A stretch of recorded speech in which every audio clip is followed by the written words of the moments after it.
It's the Playhouse Podcast with Kat and JJ. Believe it. I missed everything. Missed the show? What am I going to do? Check out the Daily Podcast. I mean, flying right now is scary enough. Imagine, you're on your approach and you accidentally hear the pilot hitting on the lady at traffic control. How do you deal with something like this? We got into all these crazy plane stories this morning. You got to hear them coming up in the podcast. Let's go.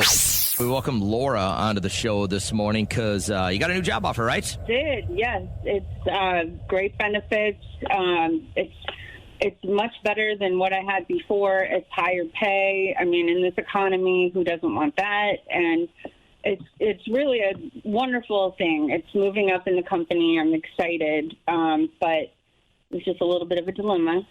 Okay. It's going to take me out of state and uproot us out of the community that we've lived in for the last 8 years and where we know everybody. And my son, he's a junior in high school. He is extremely upset because it'll be his senior year, coming up. And so he has said, Mom, I don't want to go with you. I want to stay with my best friend here. Oh. And he already talked to parents, and he's like, they're going to let me stay here. And I was like, wait, what? Without talking to me. So I don't know what to do. Yeah. They're lovely, but I mean, I don't want to leave my son for almost a year. That seems crazy to me. This is a really big decision. You don't want to uproot him and change his whole life, but you want your baby with you.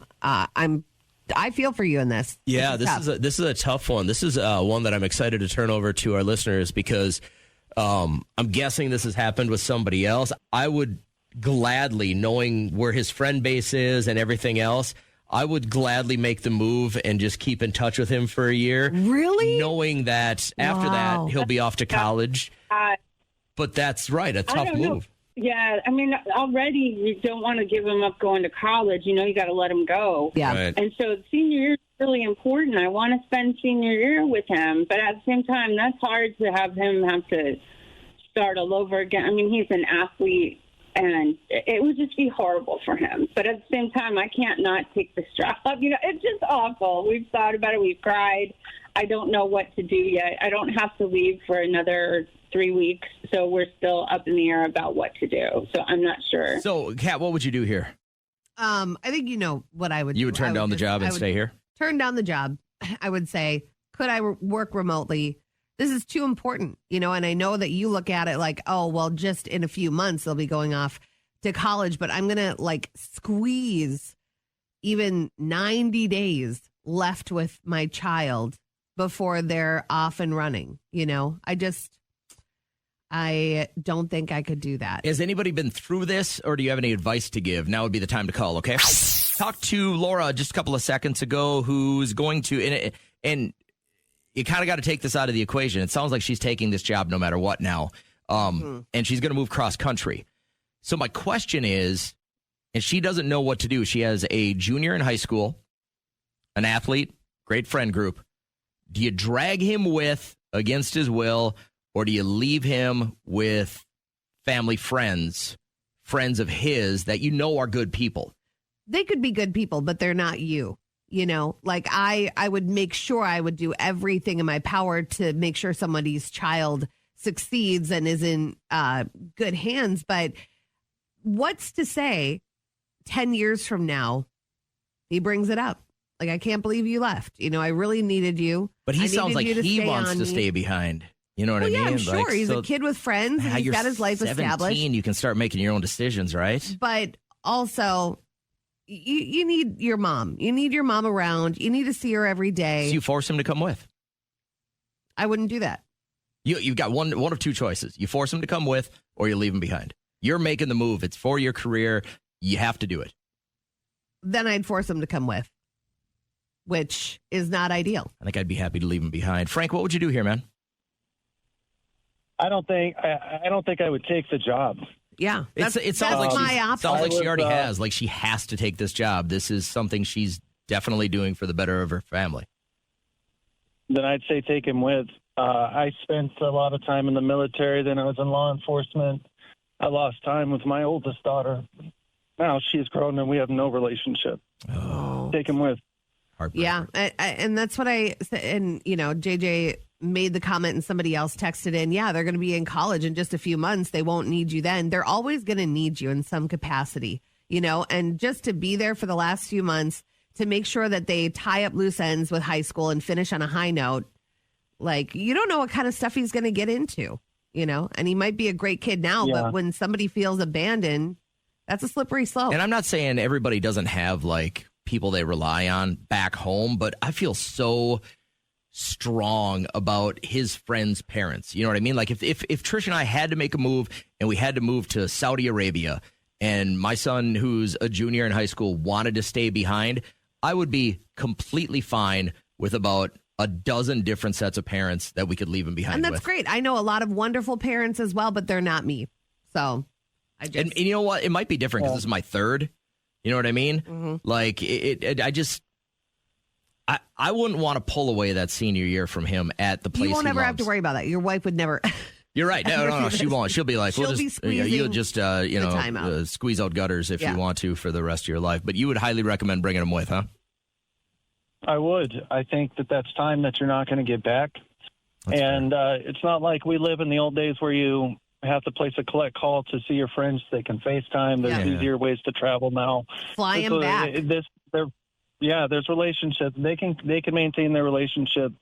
But this last year of school, I think, is one of the most important. I think she should take him with. I agree. And it's important for, like, in so many aspects. It's important for him to stay with his friends, to have that emotional connection with you, just to feel like that chapter is tied up. Good insight, man. Hey, I appreciate your time this morning. Hope you have a really good day. We welcome Neil onto the show this morning because when we saw his message, he labeled it an emotional support friend.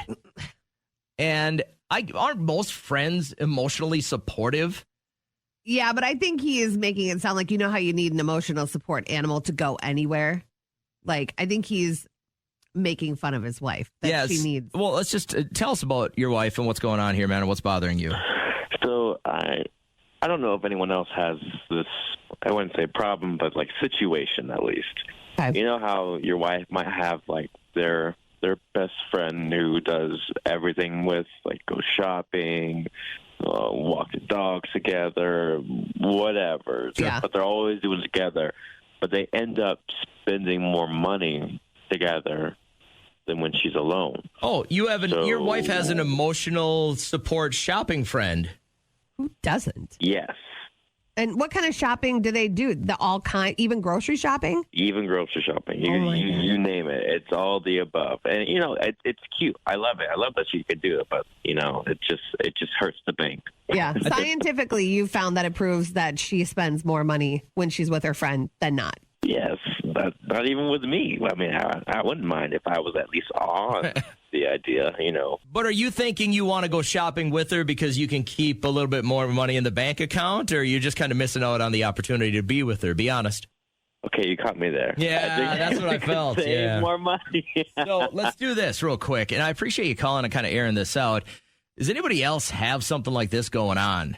See, and you don't think that it could go the other way with guys, where guys are like, I need my buddy to go here to go. We got to go to Cabela's together. We have to go hunting together for a week. We have to do this. Maybe. I would say it's less. I would say if you did a broad spectrum chunk of research, less guys are spending a whole bunch of money together. Yeah.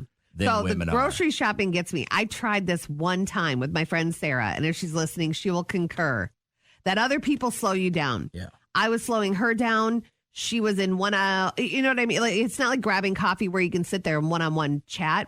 Like, you're doing your own It's a thing, mission. but you're just You've there. got a mission, and you got to get it done. Yeah. I'd rather go like to the mall shopping with her rather than grocery shopping because my eye is on the checkout prize. Let's just get out of here, in and out.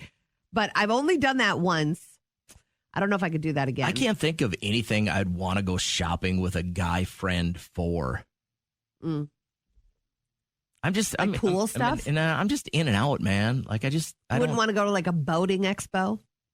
Go check that out with a friend. Yeah, maybe if it was, you could walk around and have a couple of cocktails and look at like new boats and stuff like that. That might be fun. Sounds to me like Neil just maybe wants a little bit more time with his wife. I would be And that's curious, okay. does anybody have what you would consider an emotional shopping friend? Like you shop with them all the time and you probably overspend because there's a little keeping up with the Joneses there, right? Yeah. Steve texted in, I have a Lindsay law for my wife. They only get together on Sundays if they're going to be spending money.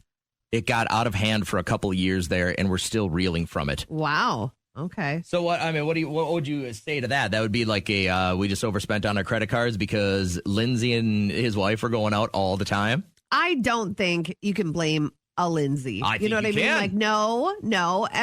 Is your wife an adult? Like, I have full control over how much money I spend. Lindsay's a single professional with money to burn, and she's bringing my wife along for the ride, and our kids can't eat. That's what that spelled out to me. Yeah. If you have a Lindsay law in your life where your wife can't spend money with someone else because it's getting to be too much, I clearly understand that. You got to set some boundaries. Yeah, Nina had to do that. She texted, my husband used to spend 4 days a week with his friend Alan, and it was more so the time he wasn't spending with his family. Sure, time is money. And that can get easy. Like, they're sitting there, they're having a great time, but Nina's over here rearing the kids and making sure that the household stays afloat. That's not fair, and it's not a partnership. So it's all about balance. Brenda Song, that's Macaulay Culkin's fiance, kind of talking about stuff that child stars can't really do. So I always say Mac is a very unique human, being like the most famous child actor in the world. Yes. He lived and grew up in hotels. He had just never really done laundry, and I was shooketh. I have been doing laundry since I was. And he can't drive. Yep. He can't do laundry. I mean, he's just a child star. I'm sure, he's making so much money. He had somebody to do all this stuff for him. Yeah, but like now he's a dad of two. He and Brenda have 2 kids. So I would love for my husband to be able to run our kids somewhere. So this is something that he needs to learn how to do. I have a friend who, her husband, I shouldn't say she's a friend, an acquaintance whose husband cannot make a meal to save his life. She had to leave work one time to go home and make him dinner because he was just sitting there like staring into the... He's starving? I'm not joking at all. Like, this man, good job, good guy, very nice guy, but like was not given that skill. So somebody failed him along the way. So I want to know, your significant other, what is one thing that they just don't know how to do? And you're like, how? How have you gone this long in life? Why don't you get us started? Okay, so maybe, he knows how to do it. I just don't think he knows he needs to do it. But Derek never cleans the lint trap on the dryer. Oh, it's like, that will dangerous. start a fire. So I will always find myself just kind of meandering down there and cleaning out the lint trap. He should know and believe that if you go 60 miles an hour, you'll go 60 miles. That's still like... We still argue about that. I'm like, don't ever bring it up again. That's crazy. And definitely don't talk to people you don't know about it. And then the one thing that is so funny, and Liam and I laugh every time, but he cannot leave a message of importance. Like, he can't leave a voicemail that is important, like to a doctor or to the school. What do you mean? He just hangs up? He freaks out. Like, he gets like red in the face. His breathing is like, hello, this is Liam's dad, and Liam is a boy, and he's just like, it is crazy for him because it's always me. I'll leave messages or I'll book appointments, all that stuff. But for him, and he paces and he scratches, and it's like On the that craziest tip, thing. It drives me crazy. My wife, if she has to leave a message, she'll go, this is Trisha calling. And I go, they know you called. Like, that's how you got a hold of them in the first place. Yeah. But my wife, there is going to be a day where I'm worm food and I'm 6 feet under, and my wife will walk into a residence, wherever she's living at the time, a house, a old folks home, patio home, whatever the deal is, where not one single light will work because she can't switch out a light bulb. At one Really? point, they're all going to go out. And then she what? will live in darkness because she doesn't know how to change them. What she does know how to do is go, hey, did you notice that light is out? And I'll say, hey, how long has that light been out? All day. That was a couple of weeks. Oh. You just didn't get a light bulb and put one in there? Also, the other thing that she's really good at is planning things. Like, she wants to move our fire pit this year Okay. from where it is now to somewhere else. And my list of things to do on our property is 50 deep. That's probably 46th or 47th on the list. And I'll say this just very smart-assedly. I'll be like, oh, and I'll say to our kids, when your mom's going to move that fire pit, and she'll go, I can't do that. You can't move one brick by brick like I'm going to have to move in the wheelbarrow. I'm going to be on her team. Like anything that she has suggested to do on your property looks amazing. I'm not doubting it's going to be a good idea, but why am I always assumed the one that has to do all the physical labor? You have the muscles and just do it. It's a 2-pound brick. There's just a lot of them. Aspen, the person you love in your life, they're an amazing, amazing human being, but they can't do what? Something that I think a lot of parents, especially moms, might relate to. He doesn't know what to feed our kid ever. Like, it could be my night or day to sleep in, and he comes and pokes his head in the room, and he's like, what should I make him for breakfast? Oh. I don't know, cereal? You're like, how about a knuckle sandwich? Share this with him. Right, exactly. Yeah. Oh, girl, I can't relate. My husband is a very good cook, and he, like, gives Liam a menu. I've posted it on my socials before. Yeah. He is a good cook. Like, he can cook like no other. He's the cook in our family, so that's why I'm just, like, baffled by it. I'm like, why can't you figure out what to feed a 1.5-year-old? Yeah. You could feed him dirt and he'd be happy. How old is this man that doesn't understand life? 32. Jesus. So, I don't know. Maybe you just want to help him out, and the mornings you want to sleep in the night before, say, if you're up, can you feed him some scrambled eggs and toast? Eggs are too expensive. You can't do that, right? Yep. Just say it's always a good go-to. It's the same as getting him dressed, too. He'll be like, what should he wear? I don't know. You dress yourself amazingly. Like, you look great every day. Just put a certain pants on the kid and send him out. I think he's doing this because if he does it wrong, you'll say something. Exactly. So guys will just say, this is the easiest way to avoid disappointing my woman, and I love her so much. I don't want her to be disappointed in me. What should I do? Just tell me. Aspen, I almost live by this rule where I ask my wife everything when it comes to our kids because the one time here we go. I gave our kids ice cream for breakfast, the hammer came down and it gets brought up every time. Can't believe you did it. That's what he's avoiding. He's avoiding the I'm a horrible dad because I gave him tequila for breakfast. Like, I mean, come on. So, and you're just simply dealing with this? Are you guys going to have more kids? Yeah, we are. We're Okay. planning for another soon. And so you know that this is probably going to continue and you're going to have to gut this for the rest of motherhood, right? Oh, yeah, absolutely. And it's not, like, the worst thing in the world, but it's like sometimes I just look at him, I'm like, seriously? If I was to be woken up by my wife the one day a week I got to sleep in and she's like, what do you think we should give the kids for breakfast? I would probably have a problem with that too. Good call. I'm glad you could check in. But yeah, that's a good pet.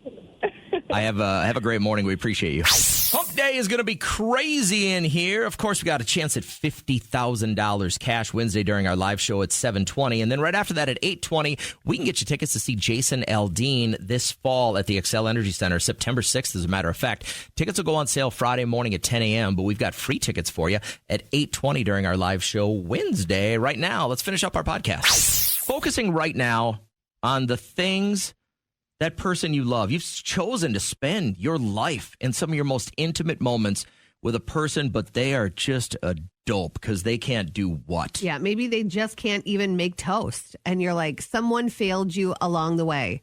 And that is my one goal as a boy mom. I can't send a dumb boy out into this world. I can't. He needs to know how to do laundry, make his own food, wash his own clothes. Well, that's laundry, but like, you know, just be self-sufficient. Don't ask your wife who's sleeping what he should make the kids for breakfast. That killed me. Megan, is there a dumb boy in your life? Oh, my God. Oh. First, let me start off with saying I love my husband to death. We know. And I love my 3 sons. Okay. So I've got 4 males in the house, 2 females. My daughter's 9, and then there's me. I don't know what it is, but none of these boys can get their laundry in the laundry basket, and none of them know how to load a dishwasher. My husband being the worst one. He loads it incorrectly. I believe he does this on purpose so that he doesn't have to do it. Because he will load it. It doesn't make sense how they load it, and all 3 of the boys will now do this. Do you ever bring and up I'm like, really? Do you ever bring up like what he can do and then say that's like way harder than loading the dishes? So I wonder why you can't do that. You got to put him on the spot, girl. I mean, his job for one is extremely difficult, but yet he can't load a dishwasher. Yes, he can. He is. Make it make sense to me. I know. He's doing this the way my wife mows the lawn. All crooked. She misses half that's of it. the other thing. It's all I crooked. do that. Oh. So he learned he from don't do you. that. He's like, This guy's Yeah. actually genius. This guy is MIT smart. He's doing the. He tells me he's grass allergies. okay. He's allergic to grass. You should make him have an ass allergy then. So, like, I wouldn't give it up until he mowed the lawn. That's what I'd be doing. Take some Claritin and get I on may that or may rider. not do that, and dog poop. That may be the whole thing. This guy's a genius. He has figured out a way to not have to do any of the crap he doesn't want to. But now, my daughter is perfect at this. I'll say, Reagan, I need you to do something.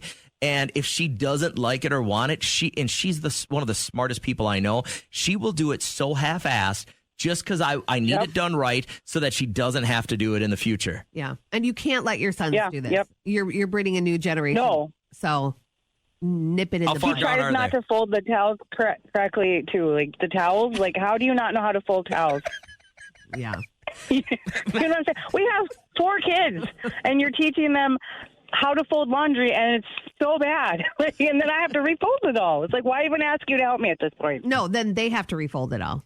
Megan, Liam didn't vacuum well the other day, and I made him get the vacuum out and do it again. Who's got time for that? Same. You'll I will know. make him redo it until it's right. Yeah, you'll learn. I don't want to vacuum again, so I'm just going to vacuum right the first time, or my mom will make me do it again. Megan, God bless you. I can tell that the struggle is real, but I hope you have a great day today. Last week, someone lost an eye at bingo. Bingo, what bingo? Bingo! All right, so here's how listener bingo works. Kat and I each looking for something specific from you. And call if it hits. Maybe you're somebody listening who has let their child choose their school path. Maybe going to school was not for them. They wanted to homeschool, and you're like, well, as an adult, there's nothing fun about going every day to somewhere where you dread going. But this young man claims to have schoolitis. I got schoolitis. You got schoolitis? Yeah. Why you got schoolitis? It hurts every day. It hurts every day. I hope he's not trying to say scoliosis. We're just ignoring him. You have scoliosis. But yeah, schoolitis he has. And she's like, well, listen, maybe you take a day off, but you let your child choose their school path. And I'm looking for anyone listening who celebrates something a little bit non-traditional. Today, opening day in Major League Baseball, the Cubs and the Dodgers, we're actually watching it in the studio, are playing in Tokyo. And so it's a celebration today. For me, it means everything that's holy and good in the world comes back together. I mean, a lot of people I'm incredibly not dramatic. discounting Easter or Christmas. They're great days, right? Uh-huh. And they're very meaningful. But opening day means almost everything to me. So let's see which one you fit. Hi, Dominic. How are you, bud? Doing good. How are you guys? Good. You got a little bit of a story about the school thing, huh? This is your current wife got to kind of pick her own school? Yeah. Back in high school, she went to St. Michael, and all throughout all of her high school besides senior year. And senior year, her parents let her switch over to Monticello, which is where I went. So why did she want to go there? For you? Yeah, yep. She came there just wow. for me. She played lacrosse and hockey in school. Uh-huh. So she knew a lot of people from my school is actually where kind of her friend group was. So listen, if that were the case with my child, I would say there are some stipulations. If you are going there for love and you guys were quite young, I would say I don't want to see anything slip. I don't want to see any difference between this school where you were at without your boyfriend and now this school where you're at with your boyfriend. And you guys kind of bucked the entire trend, because I would guess that more than not at 16 or 17 or even 18, if you decide to uproot everything and switch schools for love, it probably isn't forever. But you guys are married and everything now, huh? Yeah, yep. And it's a joke. We didn't know each other at all before she transitioned high schools. Oh, you didn't? I thought you were joking. You said, no. Oh, I thought you said no. Okay. We actually met. We met high school year, but I didn't know her before that transition. I gotcha. Oh. That worked out in your It favor, huh? wasn't really much of it worked out in my favor for sure. She wasn't much of a school person as well, so. And still I guess together. a little bit. Still together, huh? Yep. time. We are still together. Well, I'm going to hang on to this as a good human thing. So if you guys do not end up making it, don't call us about it, okay? Sound good, guys. All right, brother. Thank you. I appreciate it. Morning, Mike. How are you today, bud? Hey, good. How are you guys? Good. Which one do you fit? With JJ, I got the kind of an untraditional kind of holiday. Yeah, which one do you celebrate that most of us probably don't in a big way? So me and my wife actually celebrate what we call Merry Valenversary because Christmas is so expensive. We got 3 kids, and we kind of just let Christmas be about getting them things. And then we met, and our first date was like February 7th, and then we got married February 8th. And then there's Valentine's Day the next week, and we don't spend on each other for Christmas. And then, so because of all that, we plan a day after those events that we go out to a nice dinner. We kind of just splurge on each other, like go out shopping, and I like that. Got a massage this last time. And what do you call it again? Merry Valiversary? Merry Valenversary. Merry Valenversary, yeah. So it's just a combination. Yeah. You should trademark that, son. You should, and it works for you guys. Hurry up and do it right after you get off the phone with us before everybody else does it, because, I mean, there's probably a Hallmark card out there that you could fund, and next thing you know, you're like a millionaire. Mutant card. Yeah. Mutant card. I like it. But just to make sure, like, everyone's on board with this, like, it's not just you being lazy and combining all these things. She's, like, all for it, too. No, she's all for it. We love it. Especially, I like the dinner part. I like going out to nice places to eat, so we try to find something that we would just never normally go for. Yeah. It's nice when you can just, kind of let the checkbook flow and just go, all right, it doesn't matter how much it is, we're just going to make a memory. That's true. And life gets so crazy and so expensive, and it's nice that you guys just focus on each other for a good couple of days. So that's a cool idea. How long have you guys been married, Mike? Yeah. We've been married for 7 years. Okay, so you've had 6 or 7 of these at least, huh? Yep. All right. Well, I'm just going strong with it. I love it. That's a great idea. Thanks for sharing with us, man. I hope you have a great day. No problem. So hearing this audio, it's like, what are you guys up to? There's a story almost daily. Well, now we're at weekly of planes that are not seeing each other or almost landing on top of each other. Starting on fire on the way to the gate. Yeah, flipping upside down during a snowstorm. And it was a lot. It was a lot there for a few weeks. We're like, I can't handle much more. But this pilot showing how distracted he might be while he laying it on thick with an air traffic controller. Hey there, I pull you up on my number 2 radio. And I was like, hey, is it inappropriate to ask for a controller's number? Yeah. Wait, say it one more time? You want to send me a text sometime? Sure, I'm married. I'm not interested like that, but figured you had a personality. It's kind of rare. Well, thank you. On behalf of all pilots, I'd like to apologize. Yes, thank you. Mm-hmm. I would prefer you to be focusing on getting me back on the ground without dying versus, and clearly he was hitting on this girl. You know my emotional reaction to any turbulence. You've seen it firsthand. And I saw a video yesterday of the POV of the pilots during turbulence, and it says, see, nothing to worry about. Do they even get rattled? No hands on the wheels.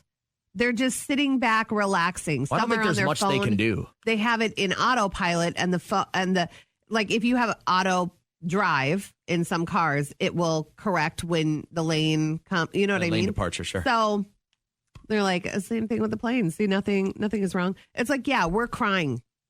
I'm crying. And I don't feel good about it. The thing is, they need to be giving play-by-plays. I appreciate the pilots that are like, coming up, we have some strong winds, and you are going to get some bumpity bumps expected. So I get a heads up. Yes, because people that have traveled that same path give them the heads up. They know. They have a lot of technology. You know what I think it's like, though? I think it's like if you're pulling a trailer and that trailer gets a little wonky, you don't necessarily always feel it in the cab of your truck.